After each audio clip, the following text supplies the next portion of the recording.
오늘 봉독해 주신 말씀을 가지고 사도행전 22장의 말씀을 묵상합니다. 예루살렘은 우리의 인생의 구심점이 되어야 합니다. 예루살렘은 우리 인생의 구심점이 되어야 합니다. 원심점과 구심점이 무엇인지 아시겠죠? 구심점은 이렇게 중심으로 몰려 들어가는 힘이 되겠고, 원심점은 바깥으로 나아가는 그 중심된 점을 의미합니다. 예루살렘은 우리 인생의 구심점이 되어져서 우리들의 삶과 우리들의 일상의 생활은 항상 성전으로 수렴되어야 합니다. 제가 목회자여서 이런 소리 하는 게 절대 아닙니다. 차라리 제가 목회자가 아니고 싶습니다. 제가 목회자가 아니어도 그래야 된다라는 것을 제가 막 증거하고 싶습니다. 지난날 11세기 말부터 13세기 말까지 우리 인류 역사 속에서 지울 수 없고 잊혀질 수 없는 십자군 전쟁이라는 그것이 무엇인가 신학적으로 그렇다 그렇지 못하다는 것 둘째치고, 이 인간 지상의 역사 속에서 예루살렘 그 하나를 중심으로 해서 그렇게 피비린내 나는 그 싸움이 무엇 때문인가를 볼 때 그 예루살렘이 가리키는 그 지대한 어떤 그것이 있습니다. 그것은 어떤 물리적인 예루살렘도 아닐 텐데 분명히 무엇인가가 있는 겁니다. 그러니 기독교가 됐던, 혹은 이슬람교가 됐던, 혹은 유대교가 되었던, 이 세상에 있는 거의 많은 퍼센티지가 그 종교 영향력 안에 있고, 또 그것은 항상 예루살렘을 바라보고 있다는 사실은 비단 여기 크리스찬들로서의 예루살렘인 우리만이 아니라 어떻게 보면 지상을 살아가고 있는 대다수의 사람들이 그들에게 있어서의 예루살렘이 결코 무관한 그런 개념이 아니다라는 사실입니다. 우리 모두가 성전 중심된 삶을 살아야 된다는 것은 단연코 그것은 진실이며 진리입니다. 왜냐하면 우리는 본질적으로 하나님께서 거하시는 성전이기 때문에 그렇습니다. 아멘. 보이지 않는 성전이지만 하나님은 보이지 않는 성전을 중히 여기시면서 보이는 바 성전을 통해서 보이지 않는 바 성전의 의미와 정당성을 확인해 가신다라는 사실을 오해하지 말아야 할 것입니다. 또한 이 예루살렘은 어느 순간 우리 인생의 엄청난 원심점이 됩니다. 삶의 시간과 에너지가 사방으로 흩어져 가는 곳이 바로 여기 예루살렘이 되는 것입니다. 성전은 그래서 모이는 곳이며, 또한 성전은 흩어지는 신비로운 곳입니다. 우리는 언제 수렴되어야 하고 우리는 언제 발산되어야 하는지, 그것은 성전의 주인이신 하나님께서 주관하십니다. 그리고 하나님의 영께서 그 각자의 삶 속에서 신비롭게 우리가 언제 수렴되어져야 하고 언제 성전으로부터 큰 힘과 동력을 받아 흩어져 나가는지에 대해서는 하나님의 성령께서 완벽하게 지도하시고 인도하실 줄로 믿습니다. 할렐루야. 그래서 우리는 성전의 예배를 사랑해야 합니다. 영과 진리의 예배는 우리에게 주님의 음성을 듣고 하나님의 뜻을 깨닫게 되어지는 놀라운 영적 황홀경을 우리들에게 허락합니다. 우리는 성전의 예배를 통해서 더욱더 정확하고 분명한 비전을 보게 되고, 그리고 예언을 듣게 됩니다. 미래를 향해서 담대하게 나아갈 수 있는 영적 동력원이 바로 그곳에서 생겨나게 된다라는 사실입니다. 틀림없습니다. 21절을 다시 읽어봅니다. 나더러 또 이르시되 떠나가라, 내가 너를 멀리 이방인에게로 보내리라 하셨느니라.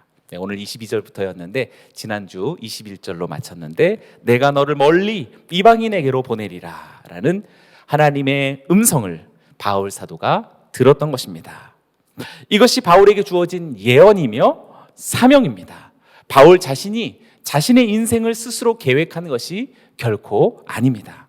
좋은 것들을 취하려고 자기 자신이 부단히도 자기 개발하고, 그리고 자기 생산성을 연구해서 부단히도 자기 계획하는 그런, 요즘은 그런 분들이 참 많으시죠. 워낙 복잡한 사회생활이라 아주 철저한 자기관리가 필요한 시대 속에서 자기관리로서 바울 사도가 자신의 미래를 이야기한 것이 아니다라는 사실입니다. 이번 우리가 주일마다 갈라디아서 속에서 계속 강력하게 우리의 귓가에 맴도는 것은 바울의 사도되어짐과 바울의 전하는 복음은 오직 계시로 말미암은 것이다 라는 사실을 오늘 우리는 처절하게 하나님 앞에 다시 응답해야 할 것입니다. 그러한 영적 도전, 영적인 전율, 무엇인가 말할 수 없는 가슴의 뜨거움, 그것으로 말미암아서 나는 누구다라는 사실을 정의해야겠고, 그래서 나는 이러한 믿음의 선포가 있도다라는 자신의 복음의 증언이 우리에게 있어야 할 것입니다. 바울은 위로부터 오는 빛과 계시와 환상과 음성으로 이끌려진 신적인 감동과 정체성으로서 사로잡힌 하나님의 사람이었음을 계속해서 우리들에게 말해주고 있습니다. 어디 바울뿐이겠습니까?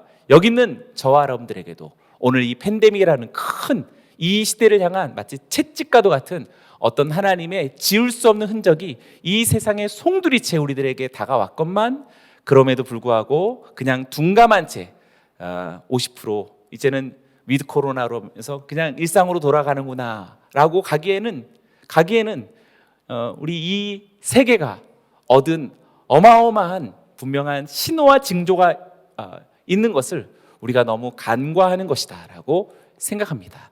사랑하는 예수 그리스도의 증인들이요, 동역자들이요, 무엇보다도 피 묻은 주님의 십자가와 복음을 간직한 사랑하는 동역자들이요, 저와 여러분들에게 이 시대를 통하여서 주께서 남겨주신 이 분명하고도 뚜렷한 하나님의 시대적 소명 앞에 정말 담대하게 아멘으로 화답하는 저와 여러분이 되시길 주의 이름으로 축원합니다. 22절과 23절을 제가 했습니다. 이 말하는 것까지 그들이 듣다가 소리질러 이르되 이러한 자는 세상에서 없애버리자, 살려둘 자가 아니라 하여 떠들며 옷을 벗어던지고 티끌을 공중에 날리니. 성전 바깥들에서 바울이 이렇게 어떻게 회심하게 되었으며, 그리고 어떻게 자신이 이방인의 사도가 되었는지 자세히 설명하는 바울의 이 연설을 듣고 있던 유대인 무리들이 크게 분노를 표출했습니다. 어느 정도 표출했냐면요, 소리질러, 세상에서 없애버리자, 살려둘 자가 아니다, 떠들고 옷을 번져 던지고 티끌을 공중에 날려버렸다. 지금 한두 표현이 아니라 바울에 대해서 아주 강렬하고도 극렬한 분노를 지금 표출하고 있습니다. 어찌 바울 사도뿐이겠습니까? 팬데믹의 시대 속에서 나는 이제 예수 그리스도의 제자로, 마지막 종말에 하나님께서 부르신 사명자로 살아가리라고 오늘 우리가 담대하게 입을 열어서 선포할 때 틀림없이 보이지 않는 어둠의 세력과 그것을 혐오하는 영적 세력들이 이렇게 저와 여러분들 앞에 응답할 것이다라고 생각됩니다. 어쩌면 우리들의 연약한 내면의 그늘진 감정들은 그것이 두려워서 어쩌면 미리 이렇게 타협하고 있는지도 모르겠습니다. 여러 가지 이렇게 계산을 해보니까 도대체 그렇게 손해나는 삶을 살다가는 내 인생 누가 책임져 주나 라는 그 두려움들이 막 물씬 들어오면서 알아서 이렇게 타협의 국면으로 스스로가 찾아가는 것이 아닌가 생각합니다.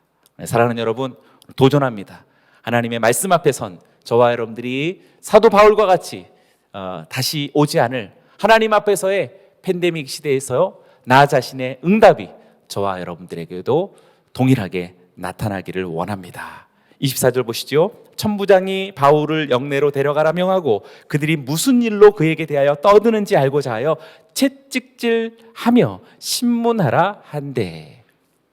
네, 중요한 장면이 우리들에게 이제 보여지고 있습니다. 천부장은 바울이 연설을 통해서 한 마지막에 갑자기 청중들이 급격히 분노한 것을 보고서 천부장이 놀란 거죠. 그래서 그 내막을 알고자 하여서 바울에게 초점을 돌립니다. 왜 천부장은 내막을 알고자 했냐면 지금 바울이 히브리어로 말했기 때문에 그렇습니다. 처음에 천부장에게는 헬라어로 얘기하면서 대화를 이끌어 갔었죠. 그러나 유대인들 앞에서 히브리어로 말했기 때문에 지금 천부장이 뭐 때문에 이러는 건지 지금 어리둥절하다가 왜 그런 건지를 지금 묻고 있는 것입니다. 천부장은 그냥 묻는 것이 아니라 당시 식민지 피의자로서 지목된 사람의 어떤 사실을 알아내기 위해서는 이렇게 인권적으로 대하지 않습니다. 그래서 여기서도 지금 로마 군대가 바울에게 영문이 뭔지를 알아내기 위해서 관행적으로 행하던 방식, 채찍질을 시작하려고 했던 것입니다. 그러니까 순순히 이렇게 좋은 말 할 때 빨리 잘 얘기해라 라고 하면서 이렇게 치는 거죠. 그래서 채찍질을 하려 했다라고 말하죠. 이 채찍질이 유명한 그 채찍질이죠. 플라젤라티오라고 하는 그런 아주 유명한 로마의 무서운 그런 형벌이 됩니다. 수용자에게 큰 공포를 안겨다 주는 그런 형벌입니다. 우리 예수님도 십자가 직전에 가장 높은 채찍질을 맞게 하는 거죠. 왜냐하면 거반 사람을 이제 죽음에 가까울 만큼 그렇게 해야만 이 십자가에서 금방 이렇게 목숨이 끊어질 수 있기 때문에 그런 것이지요. 플라그룸이라고 하는 채찍을 휘두르는데 이 채찍은 우리가 잘 아는 것처럼 그냥 일반 가죽끈 달려있는 그런 순진한 채찍이 아닙니다. 맨 끝에 아령 모양의 그런 작은 금속 조각이 붙어 있고 또는 복사뼈를 끝에 이렇게 붙인 아주 날카로운 그런 흉기들이 조각조각 붙어 있는 것을 내리치는 것이지요. 그래서 살 가죽을 그대로 남아있지 못하게 그렇게 만드는 아주 흉측한 그런 형벌이 되겠습니다.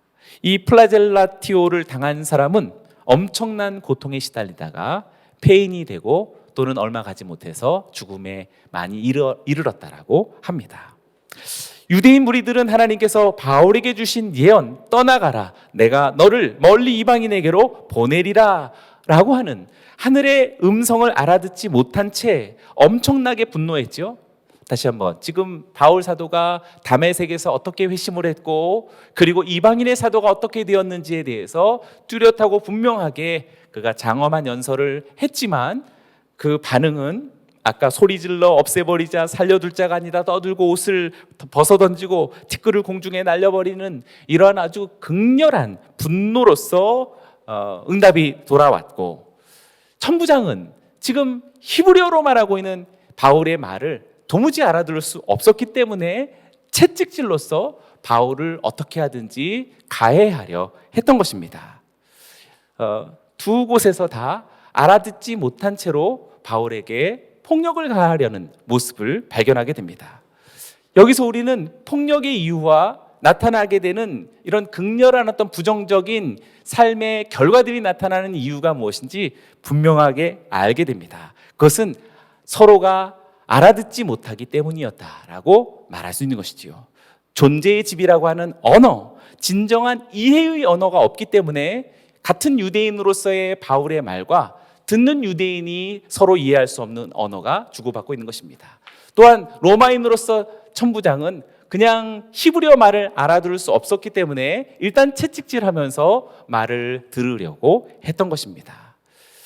우리도 마찬가지입니다. 그냥 어떤 알아듣는 우리들의 육신적인 그런 언어만이 아니라 우리 안에 있는 근본적인 언어가 없기에 우리는 지금도 이해할 수 없는지 모릅니다. 마태복음 13장 13절에 주님은 이렇게 말씀하십니다. 그러므로 내가 그들에게 비유로 말하는 것은 그들이 보아도 보지 못하며 들어도 듣지 못하며 깨닫지 못함이니라. 분명히 같은 말을 해도 알아듣지 못하고 깨닫지 못한다라고 말씀하고 있습니다. 들어도 듣지 못하고 보아도 보지 못하는 이 시대의 모든 언어의 근본이신 우리는 하나님의 음성을 들어야 할 것입니다. 사랑하는 여러분이요, 오늘도 수많은 정보가 쏟아지는 이곳에서 저와 여러분들은 진정한 모든 언어의 근본이 되신 하나님의 음성에 귀 기울이는 저와 여러분들이 되길 원합니다. 요한복음 5장 25절의 말씀을 같이 읽어볼까요? 시작. 진실로 진실로 너희에게 이르노니 죽은 자들이 하나님 아들의 음성을 들을 때가 오나니 곧 이때라. 듣는 자는 살아나리라. 할렐루야. 하나님이 뭐 우리들이 알아들을 수 없는 외국어를 말씀하시고서 이런 말씀하시는 것이 아니겠죠. 분명히 다 알아들을 수 있는 말이지만 못 알아듣습니다. 그렇기 때문에 분노합니다. 그렇기 때문에 폭력을 행사합니다. 우리들의 삶은 다 그렇습니다. 신자이든 비신자이든 이 세계는 하나님의 분명한 음성 앞에 그것을 알아듣지 못하기 때문에 육신으로 살아가는 것입니다. 그래서 그 결과는 무엇입니까? 폭력이고 분노이고 원망이며 적대감이요, 결국엔 전쟁과 파멸입니다. 그러나 주님은 말씀하십니다. 하나님 아버지의 아들의 음성을 들을 때가 오는데 곧 이때라. 듣는 자는 살아나리라. 할렐루야. 주의 말씀을 듣고 생명을 얻고 부활의 권세를 얻는 저와 여러분들이 되시길 주의 이름으로 축원합니다. 우리 모두 이 음성, 이 언어를 들어야 합니다. 죽은 자들로 하여금 또한 듣게 해야 합니다. 그래서 죽음에서 살아나야 하고 나 자신도 죽음의 늪에서 벗어나야 할 것입니다. 이 세상에 이치대로 살아가는 것이 언어를 알아듣는 것이 아닙니다. 우리는 바울 사도가 그렇게 분명하게 알아들어서 자신의 생애를 그렇게 의탁하지 않을 수 없는 강렬한 황홀경에 노출되었듯이 여기는 저와 여러분들도 오늘 2021년 팬데믹이 이제 무엇인가 희미하게 사라져가려 하는, 바꾸어서 말하면 하나님의 신호의 어떤 그런 어떤 주파수가 이제 잠시 물러가려고 하는 이 즈음에서 저와 여러분들은 그것이 놓쳐질까 두려운 마음으로써 오늘도 왈칵 하나님의 그 신호를 움켜잡는 저와 여러분들이 되길 원합니다. 할렐루야. 옆 사람들에게 선포하십시오. 듣는 자는 살아나리라. 아멘. 25절을 봅니다. 가죽줄로 바울을 매니 바울이 곁에 서 있는 백부장더러 이르되 너희가 로마 시민된 자를 죄도 정하지 아니하고 채찍질할 수 있느냐 하니, 바울이 플라젤라티오를 이제 가하려 하는, 그래서 가죽줄로 매어 달려고 하는 그런 순간이 보여지죠. 가죽줄로 바울을 매니 채찍질을 하기 직전입니다. 그때 바울이 백부장에게 로마 시민권을 사용하고 있는 것입니다. 당시 로마의 시민들에게는 합법적인 재판이 이루어지기 전에는 절대 로마 시민자에게는 이 플라젤라티오를 가하지 않습니다. 형벌에서 면제될 수 있었던 것이지요. 그래서 군병들이 바울을 메어 달려고 하는 이 순간에 백부장에게 그가 로마 시민권자다라는 사실을 이렇게 알게 했던 것입니다. 26절과 27절을 보시죠. 백부장이 깜짝 놀랍니다. 백부장이 듣고 가서 천부장에게 전하여 이르되 어찌하려 하느냐, 이는 로마 시민이라 하니 천부장이 와서 바울에게 말하되 내가 로마 시민이냐 내게 말하라. 이르되 그러하다. 백부장은 즉시 천부장에게 가서 바울의 말을 전한 것이지요. 자칫 잘못하다간 법적인 큰 문제에 휘말려서 어려움을 당할 수 있기 때문입니다. 천부장이 이 말에 놀라서 즉시 채찍질 장소로 달려갑니다. 바울에게 너가 로마 시민인지에 대해서 사실인지를 물었던 것입니다. 유난히 정중하고 그리고 예의 바른 태도로 변한 백부장과 천부장 그리고 로마 군인들의 일면을 보게 되지요. 이들이 로마 시민권이 그들에게 있어서 얼마나 큰 표징의 하나였는지 여기서 우리는 알게 됩니다. 그도 당연하겠지요. 아마 이제 제3국 같은 데에서 이렇게 그냥 제3국 여권을 갖고 있었다가 이렇게 하는데 딱 보니까 미국 시민이에요. 미국 여권이 딱 나왔을 때는 대우가 달라질 수밖에 없는 것이지요. 그 사람이 어떤 것보다도 미국이라고 하는 그 국제적인 힘이 가져다주는 그 영향력 때문에 그런 것이지요. 마치 그것을 연상해 보면 당시 로마는 더 큰 권세가 지금 이 팔레스타인에서 당연히 나타나지 않을 수 없었던 것이라 말할 수 있겠습니다. 대단히 당당하다가도 매우 급격하게 위축되고 있는 백부장과 천부장의 모습을 보게 됩니다. 이것이 바로 우리들에게 로마 시민권의 어떤 위력으로 보여지게 되는 것이지요. 28절을 봅니다. 천부장이 대답하되 나는 돈을 많이 들여 이 시민권을 얻었노라. 바울이 이르되 나는 나면서 붙어라. 네, 천부장이 바울이 성전에서 붙잡혀 올 때 아주 거센 어떤 그런 린치를 당했죠. 그래서 바울의 몰골이 굉장히 이렇게 흐트러져 있었을 것이다라고 생각합니다. 그러니까 로마 시민으로서 애당초 생각하지 못했던 것이고, 그래서 처음에 바울을 보면서 애굽의 이집트의 한 자객으로 그렇게 여겼었다라고 말했었죠. 천부장이 로마 시민권이 있다라는 바울의 말에 그래서 깜짝 놀라면서 나는 지금 이것을 얼마나 많은 돈 들여가지고 이 로마 시민권을 샀는데 너 같은 뭐 이집트 사람 테러리스트, 일종의 테러리스트로 본 거죠. 이집트 테러리스트가 어떻게 이런 로마 시민권을 얻겠느냐라는 식으로 이렇게 물었던 것입니다. 네, 로마 시민권을 얻을 수 없다라는 어떤 그 반문이었던 것이죠. 로마는 정복 지역의 유지들에게 로마 시민권을 주면서 여러 지역을 이렇게 친로마적으로 이렇게 흡수하려는 정책을 썼던 것입니다. 피정복민들의 반발심을 무마시키고, 그리고 로마의 체제에 순순히 들어올 수 있도록, 그리고 로마의 화합을 할 수 있도록 로마 시민권은 로마인에게는 물론이요 타국인에게도 또 제국에 대한 일종의 공헌을 하는 자들에게 부여해 주었던 것입니다. 때로는 큰 돈을 들여서 살 수도 있었고, 또 이 로마 시민권은 대물림을 할 수도 있었습니다.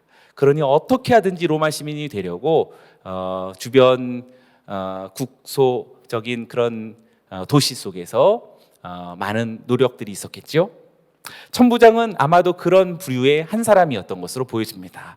돈을 주고 샀다라고 말하는데, 바울은 여기서 나는 나면서부터 로마 시민이다라고 하는 굉장히 뜻밖의 얘기를 하고 있지요. 나면서부터 로마 시민이다라는 말은 그 아버지가, 바울의 아버지가 로마 시민권자였다라는 의미가 듭니다. 바울의 아버지는 어떻게 해서 로마 시민권을 얻었을까? 또 이제 우리가 또 공부하게 되죠. 아마도 바울의 아버지가 로마의 행정관 또는 장군에게서 어떤 큰 공헌을 했던 것으로 이해될 수 있습니다. 그러면서 로마 시민권이 주어지게 되었고, 그것으로서 자동적으로 바울이 시민권을 갖게 되었던 것이지요. 로마 시민권자는 투표도 할 수 있고 재판 없이 구금되거나 투옥될 수 없는 그런 권한을 가지고 있습니다. 그리고 여기서 말하는 이 플라젤라티오라고 하는 일반적인 고문에도 처할 수 없었던 것입니다. 나아가서 로마 황제에게까지 상소할 수 있는 그런 법적인 권한을 가지고 있었던 것이지요. 당시 세계의 패권을 장악하고 있었던 로마 제국의 시민권을 갖는 것이 얼마나 막강한 혜택이 주어졌는지 오늘 우리들에게 이렇게 이야기해 주고 있는 것입니다. 그런데 중요한 것은 바울이 지금 그 권한과 권리를 사용하고 있다는 사실입니다. 네, 중요한 순간에 사용하니까 우리도 그런 거 있어야겠구나. 지금 또 그렇게 좀 적용하시는 분들이 있으면, 그러니까 성전 와서 기도해야 된다니까요. 바울이 이 로마 시민권에 대해서 자랑스럽게 여겼을까? 절대 그렇지 않다라고 말할 수 있습니다. 만약에 그가 로마 시민권을 행사했다면 처음부터 천부장에게 자신을 소개했을 때 나는 로마 시민권자로서 라고 한번 딱 말하는 순간부터 벌써 잡혔을 때부터 대우가 달라지지 않았겠어요? 그리고 지금 위기 속에서 로마 천부장을 만났을 때 바울이 해야 될 말은 그때부터 로마 시민권자라고 얘기해야지 뭔가 신변의 안전의 조치들이 보장되어질 수 있었던 것 아닌가요? 너무 늦게 사용한 거 아닌가요? 여기서 우리들의 삶 속의 수많은 가치관들의 우리가 대하는 방식의 차이가 바울에게서 현저하게 나타난다는 사실을 깨닫게 됩니다. 사도행전 21장 39절을 보시죠. 그가 처음 천부장에게 자기를 소개할 때의 말입니다. 바울이 이르되 나는 유대인이라 소읍이 아닌 길리기아 다소시의 시민이니 청컨대 백성에게 말하기를 허락하라 하니. 너무 멋있다는 생각이 듭니다.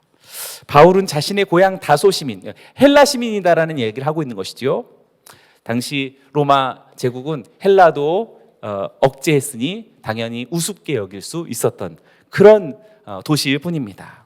바울에게 떠오른 자신의 표지는 내 고향 다소라고 말할 수 있었던 것입니다. 그때 천부장은 다소 시민에게는 전혀 관심이 없었던 그런 로마의 장교였던 것이지요. 단지 바울이 말하는 유창한 헬라어에만 깜짝 놀라서 어떻게 헬라어를 할 줄 아느냐라고 물었던 것입니다. 바울이 중요하게 여겼던 것이 천부장에게 중요하지 않았고, 바울이 대단하게 여기지 않았던 것이 천부장에게는 대단했던 것입니다. 똑같이 오늘날 그리스도인들이 중요하게 여기는 것을 세상은 전혀 중요하게 여기지 않고, 오늘날 그리스도인들이 중요하게 여기지 않는 것을 세상은 열광하고 있다는 것을 우리는 기억해야 할 것입니다. 그런데 잘 생각해 보십시오. 혹시 우리는 어떻게 그러한 가치관에 응답하고 있는지 스스로에게 응답해 보시기를 바랍니다. 이것이 복음을 품고 살아가는 자와 세상을 품고 살아가는 자의 선명한 차이라고 말할 수 있겠습니다. 사랑하는 여러분, 점점 더 시대는 이 차이가 불분명해져 가고 있고, 그리고 아주 이렇게 익숙하게 이 차이가 거의 없어져 버린 그런 시대에 우리는 신앙생활하고 있다라고 저는 생각합니다. 바울이 로마 시민권을 사용했던 순간은 때마다의 목적이 있었으며 그 효과가 적지 않았습니다. 그러나 바울은 이 시민권을 아무 때나 행사하지 않았습니다. 그리고 그것을 의지하지도 않았습니다. 바울에게 있어서 로마 시민권은 그냥 상식 그 밖의 것이 아닙니다. 그 이상도 아니고 그 이하도 아니었습니다. 오직 누가가 쓴 사도행전에서만 바울이 시민권을 사용한 이력에 대해서 우리들에게 소개할 뿐이지, 바울 스스로가 쓴 자신의 서신서 속에서는 시민권 이야기가 한 번도 나오지 않습니다. 바울은 모든 이가 부러워할 수 있는 로마 시민권자 되었던 것을 사실상 서신서 속에서 보여진 것처럼 정말 배설물과 같이 여겼던 사람이 아닐까 생각해 보게 됩니다. 태어나면서 주어진 그 자체가 살면서 주어진 사명에 비하여서는 상식 이하에보다도 못한 것이다라고 스스로 생각할 수 있었겠다 싶습니다. 29절의 말씀을 보시지요. 신문하려던 사람들이 곧 그에게서 물러가고, 천부장도 그가 로마 시민인 줄 알고 또 그 결박한 것 때문에 두려워하니라. 천하의 로마 장교가 두려워하고 있다라고 말하고 있죠. 다른 것이 아니라 로마 시민권자의 법률과 고난을 두려워했던 것입니다. 우리는 무엇에 대해서 두려워하고 있습니까? 여러분들 지금 가장 노심초사하고 있는 것이 무엇입니까? 한 주간에, 아니 지난 팬데믹에 걸친 한 2년여의 시간 동안에 저와 여러분들이 가장 노심초사하고 가장 민감한 여러분들의 아킬레스건은 무엇입니까? 혹시 큰 힘과 안정적 삶을 보장하지 못하게 하는 경제적인 어떤 위기였습니까? 사회적인 어떤 위치의 불안정함입니까? 우리는 이것들에 대단히 두려워합니다. 바로 자기가 얻고자 하는 것, 우리는 그것으로 두려워합니다. 아직 못 얻었으니까 두려워하고 그것을 끝내 얻으려고 하는 계획과 목적으로 우리는 이 연말연시를 보내게 될지 모릅니다. 세상에서 보여지는 그 무엇을 두려워하여서 그것을 취하려고 우리는 몸부림하기를 오늘 10월의 마지막 수요일을 통해서 오늘 종료해야 할 줄로 믿습니다. 보다 크고 장대한 사울을 찾고 자랑하다가 결국 그가 만날 이는 골리앗뿐이 더가 아닙니다. 나는 돈을 많이 들여서 이 시민권을 얻었노라 라고 하는 이 말 한마디, 천부장의 말 속에서 그가 지난날 살아온 삶의 가치관과 삶의 방식과 앞으로 그가 살아가게 될 삶의 모양이 다 그 말 속에 보여지는 것 같습니다. 우리는 무엇을 쫓고 무엇에 심혈을 기울이고 살아가고 있는지 다시 재정의해야 할 때가 되었습니다. 17주년을 맞기 전 오늘 마지막 10월의 수요일 이 저녁의 제단을 통해서 저와 여러분들의 삶에 진정한 중요한 것이 오늘 새롭게 정의되기를 주의 이름으로 축원합니다. 30절을 같이 읽어봅니다. 시작. 이튿날 천부장은 유대인들이 무슨 일로 그를 고발하는지 진상을 알고자 하여 그 결박을 풀고 명하여 제사장들과 온 공회를 모으고 바울을 데리고 데려가서 그를 앞에 세우니라. 결국 바울의 로마 시민권은 또 한 번 위기에서 바울을 지켜주게 된 것이지요. 그리고 우여곡절을 지나서 다시 한번 제사장들과 유대의 온 공회 앞에서 하나님을 증거할 기회를 얻게 된 것입니다. 그래서 잘 생각해 보면요, 바울은 나는 나면서부터 로마 시민권이다라고 얘기했죠. 내게 주어진, 그러니까 타고난 거죠. 로마 시민권은 지금 바울의 노력과 상관없이 내게 주어진 것을 우리는 감사로 여기면서 다시 새롭게 주어진 섭리를 따라 살아야 된다는 사실을 우리는 깨닫게 됩니다. 이미 주어진 목숨은 새로 주어진 사명을 위해 봉사하면서 사는 것입니다. 그런데 이미 주어진 목숨을 위해 새로 주어진 사명이 기능을 발휘하지 못하고 제 역할을 하지 못하며, 그리고 언제나 이렇게 우물쭈물하고 쭈뼛쭈뼛 할 때가 많습니다. 우리들의 신앙이 혹시 그렇지 않을까요? 그저 주어진 목숨을 위해서 새로 주어진 사명을 주저하거나 버릴 수 없다라는 사실을 바울을 통해서 배우게 됩니다.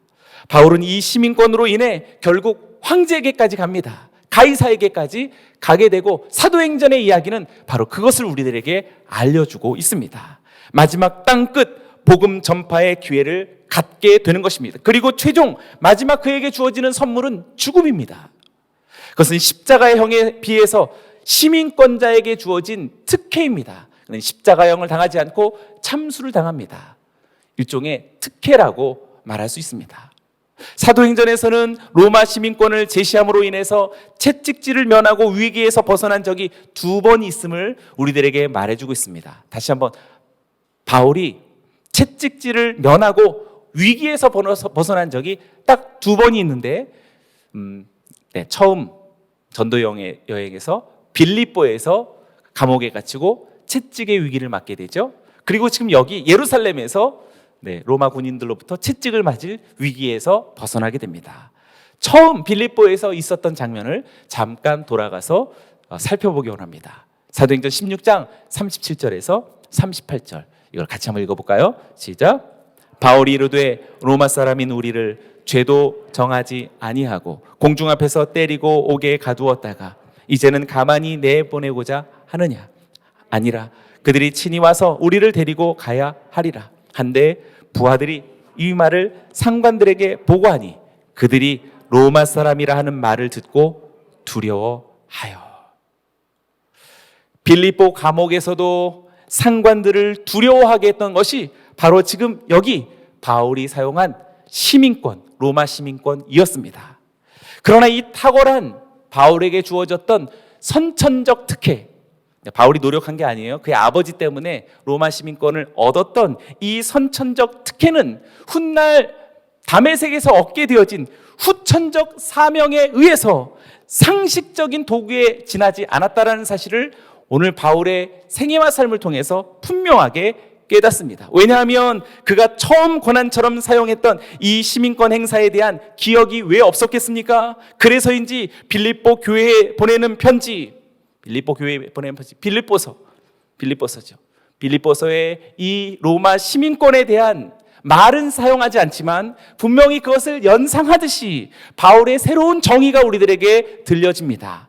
유명한 구절이죠. 빌립보서 3장 20절 말씀을 같이 큰 목소리로 읽고 마치겠습니다. 시작.